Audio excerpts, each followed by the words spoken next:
Hey there, and welcome.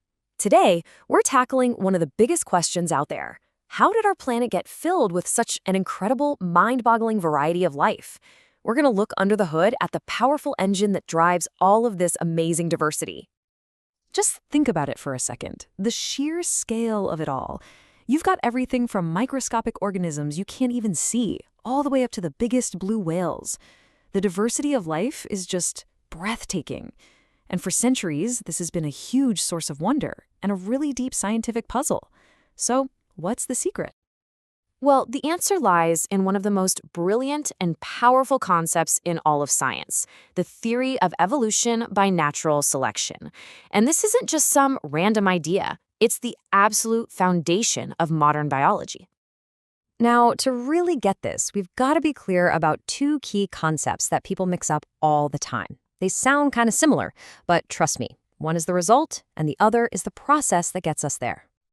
Okay, so let's start with evolution.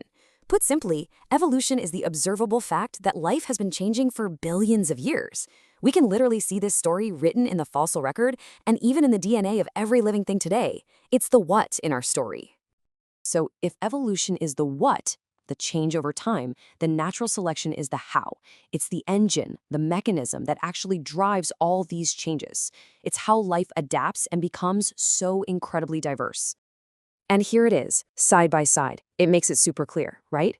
Evolution is the change that we see happening over these vast stretches of time. And natural selection, that's the process that makes it happen. The big takeaway here is that natural selection is the engine pushing evolution forward. All right, so how does this incredible engine actually work? What makes it go? Well, it's not magic. It's actually a step-by-step process, and it's powered by four key ingredients. First up, you've got variation. Just look around at any group of living things, even people. No two are exactly alike, right? There are always these natural little differences. One animal might be a little faster, another might have slightly better hearing. That's variation.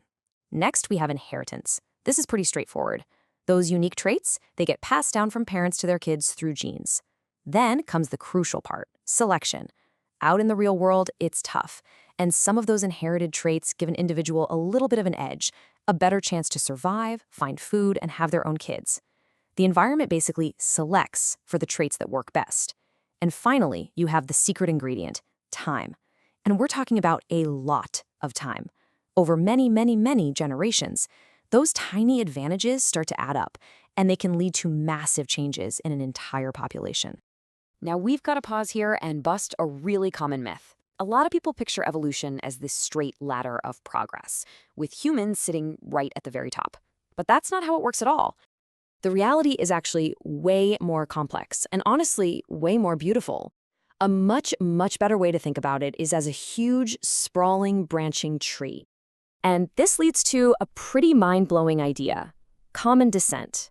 What it means is that every single living thing on this planet, you, me, the trees outside, the birds in the sky, we all share a common ancestor, if you go back far enough. We're all connected.